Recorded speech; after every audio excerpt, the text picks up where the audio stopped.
Alrighty, folks, as you've probably heard me say 100 times, if not more, the first 5 years of investing suck. I thought we'd do a conversation with Mr. Cody Davis, who's rolling into year 8. I'm in year 25, and we would both kind of reflect on what we were doing to stay engaged, to keep moving forward, and not let the suck get to us. How you doing, Cody? What's going on? It's a beautiful day in Moses Lake. There you go. And yeah, the first 5 years do suck. And kind of on that topic, before we jump into it, I heard you sold a property. Are you joining the bandwagon of getting out? It's funny. Only a few people know that, so congratulations for paying attention. So Olivia and I sold a troubled duplex probably 3 months ago or so. It was kind of our yearly cleaning. It was one of the ways we raised $1 million because, we're going to go shopping. I had no intention of selling anything else. But, as things go along, I had somebody reach out to me in my personal network who has a relationship with somebody at the city, and they needed 2 big houses for a grant. And I had no interest in selling this particular building. It was actually on my list of buildings to give to my daughter. It was that good. Wow. Okay. Right? It was essentially two 4-bedroom, 2-bath houses, renting for call it $2,000 a month. I think it was $19.95. So call it $2,000 a month. And let's just say they were cash flow monsters. I mean, just insane. Mailbox money. Mailbox money. And, again, it was one of those 10 or 20 properties that Olivia and I always talked about going to Teresa. So I was not very open to the idea. I didn't need the money. We had just raised just shy of $1 million. And this contact of mine said, no. They've only identified like 5 properties and like you're one of them. So, what do you think? So, when I think about this property on my personal financial statement, I had it valued at $400,000, right? When I turn in my assets, I thought this building was worth $400,000. Sure. I wouldn't have bought it today for anything less or anything more than $250,000, just to give you a feel. Okay. For, how I buy things. Mm-hmm. So I threw out a number of something stupid like $599. Because again, I didn't want to sell. But if you're going to overpay by 50%, I guess I will, was kind of what I told myself. Sure. That'll pay the taxes. Yeah, no shit, right? So they came back to me. It was a long process. They came back like 6 weeks later, right? This is a city. This is a grant. This is all these other things involved. And they came back at $525. Again, I valued it at $400. Sure. So after thinking about it for a while, I went back at $550. We ended up agreeing at $537. But not only that, it was bought as is. I had a commission that was going to be 5% dropped to 1%. So that made up the difference. Going from 550 to 537 is I only paid 1% commission because it was an off-market deal. And I had somebody fill out the paperwork. So we saved that. And it closed. It actually closed when we were in Canada. So, we walked away with, monster chunk of money. And now we have well over $1 million to go shopping. But yeah, so sometimes, when I think about it, again, I never wanted to sell it. It's been one of those buildings you would have asked me about 5 years ago. I said, we're not selling that. That's Teresa's. But at some point, if you're going to overpay by what turned out to be 40%, in my opinion, make it as is so I don't have any inspections, and then take my commission from 5 to 1%, why not? So yes, we did sell another property. Well, that turned like a net sales price of what would have been probably $365 after fees and everything on the open market at your value. Mm-hmm. To like a $520 net sales price. Like that's beautiful.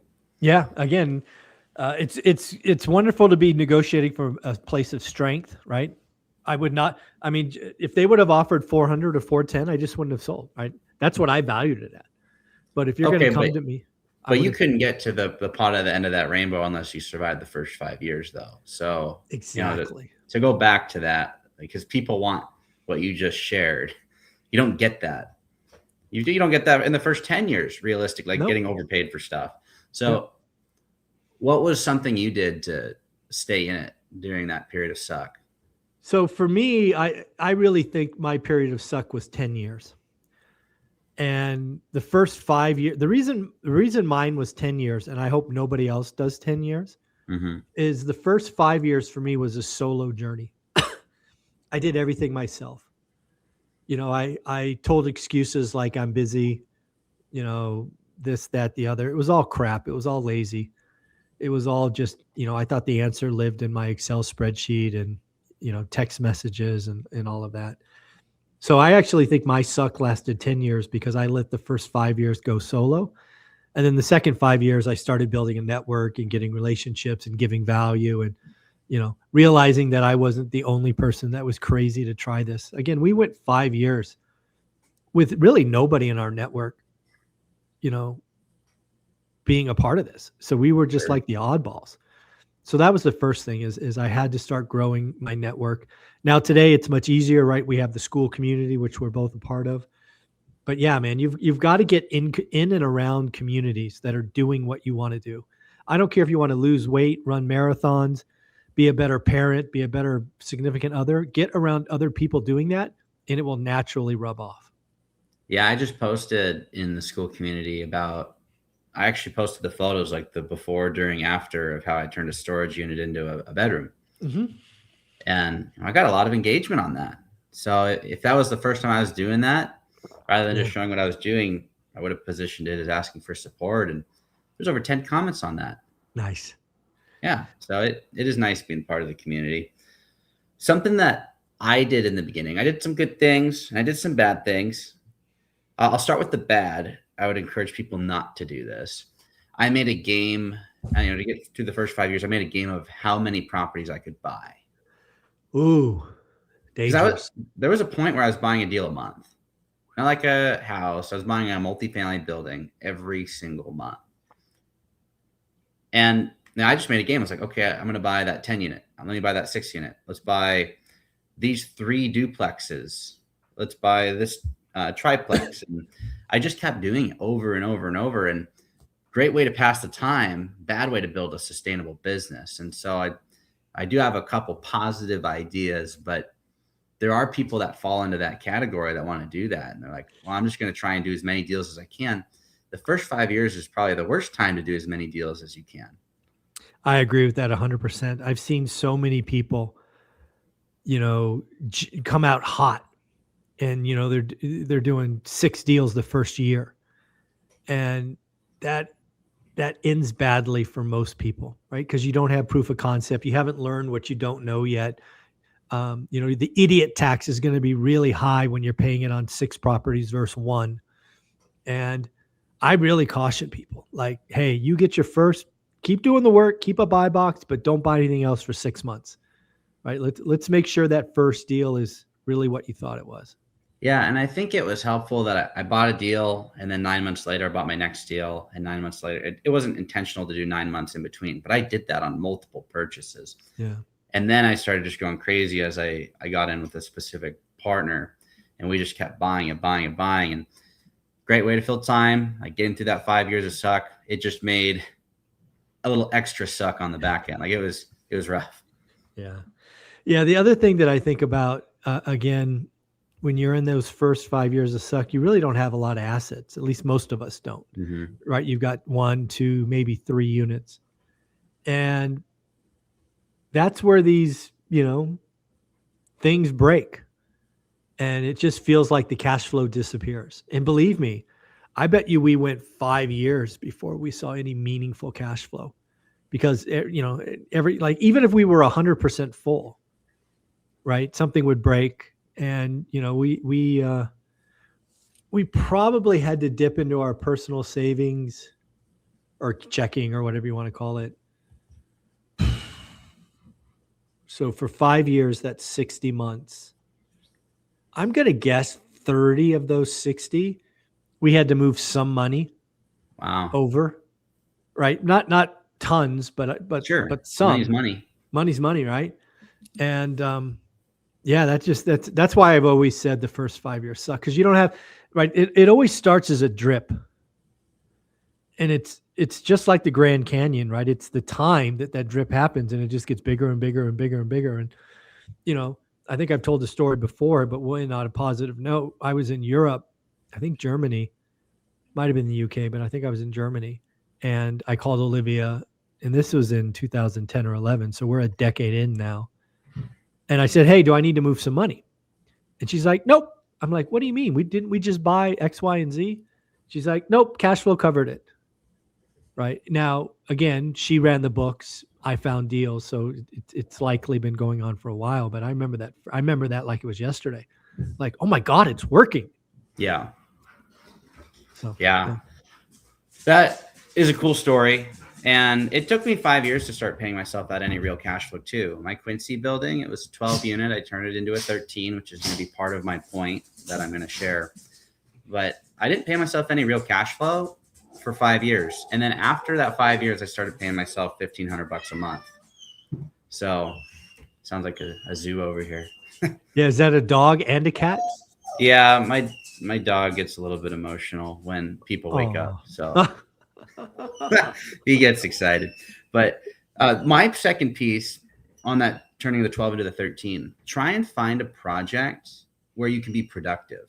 And so I got a lot of enjoyment out of optimizing my real estate. And so in that 5 years, I turned my 12plex into a 13, which means that I added a dwelling unit within a storage area. It had some plumbing, it had some power. And so I was able to do that. There was another building where I added a bedroom, like little things. The unit, maybe not so much a little thing, but adding a bedroom, painting the building, try to improve it, put a touch on it, like something. And so in the first 5 years, I tried to find ways to do that. And so some of that was painting a building. There was a situation where I got a HELOC on a building, and I ended up turning a flat roof into a pitch roof. There you go. So, it doesn't have to be that drastic, but finding some way that you can say, I made this better than when I bought it. That's a win.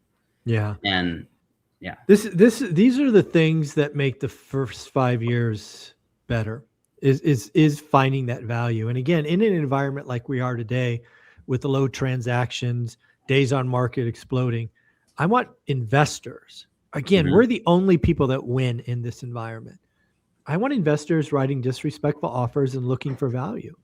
One of the things I wrote about in my second book, 15 Conversations with Real Estate Millionaires, was how I turned two ones into 3 ones. Right. And again, you could do searches like that. It doesn't always work, but you get up to 1,050, 1,100 square feet. There's probably a third bedroom in there somewhere. And I must have done that, I don't know, 5, 8, 10 times. And again, if you can buy it as a 2 and then rent it as a 3. I remember one building, it only happened once, but I turned a 2-1 into a 4-2. Right. And didn't change the square footage at all. We just, we put back-to-back bathrooms and you've mentioned this before, but the answer is smaller units. Like, that's how you solve the affordability problem. So if you can add bedrooms or bathrooms, you can make things more affordable and fix that issue with existing inventory. Absolutely right. Yeah, no, the answer to our housing problem is smaller homes. You got to build entry level. It just hasn't been profitable for so long. Absolutely right. I think the last thing I would say to make the first 5 years suck less is don't splurge on a personal level. Yes. So don't go buy the nice car. Don't upgrade your living situation, like downgrade your living situation. Whatever you got to do to increase your bottom line on a personal level will make it suck less, because the business is not going to be ripping cash flow. It's not going to happen. Just not going to happen. Nope. So if you can go in and make sure that your personal life is handled and you keep that stuff as cheap as you can, that's going to make everything easier on the business front, because that first half decade is absolutely terrible. No, couldn't agree more. And that was really a key. Again, I talked earlier about half the months where we had to kick in cash. It was because we went from spending 100% of our disposable income or take-home income to 50%. Right. That was sacrifice. It was consistency. And that's how we found the 1100 or 800 or 700 or whatever it was that month, was just because we sacrificed. We did a wants versus need analysis, and we just made sure that we could keep going. And you're absolutely right. Don't splurge. Like if you ever tell yourself in the first 5 years you deserve X, let me promise you, you don't deserve X yet. You know, No, maybe and year 10. I made that mistake. I bought the Tesla brand new and financed it, and I got a $2,500 a month plus utilities apartment and rent in, and that was stupid. Yeah. So shouldn't have done it. Yeah. Again, folks, everybody goes through the first 5 years of suck. The only way to, you know, I think there's a country song that says, if you're going through hell, keep going. Just know that it's there. Again, as I started with this video, the most important thing for me is get in a community with other people in the suck, or maybe folks that have just passed the suck, so you can get some coaching, commiserating, people listens to you. That's why the school community is so amazing. Cody, closing thoughts? Wrap us up. You got to do it if you want to do it. So if this is a journey you want to get on, you got to start your 5 years with year 1. That's right. You don't jump to year 5. That's for sure. Unless you inherit it. Yeah, maybe. Yeah. If you inherit someone's year 20, you kind of start at year 20. But as long as you can get their debt. Yes. Yeah, probably not you. So. Oh, man. Cody, you're amazing. Thank you for all you do in the community, running the accountability group, sharing your wisdom. I will always appreciate you. Thanks again. Yeah, thank you. Mm-hmm.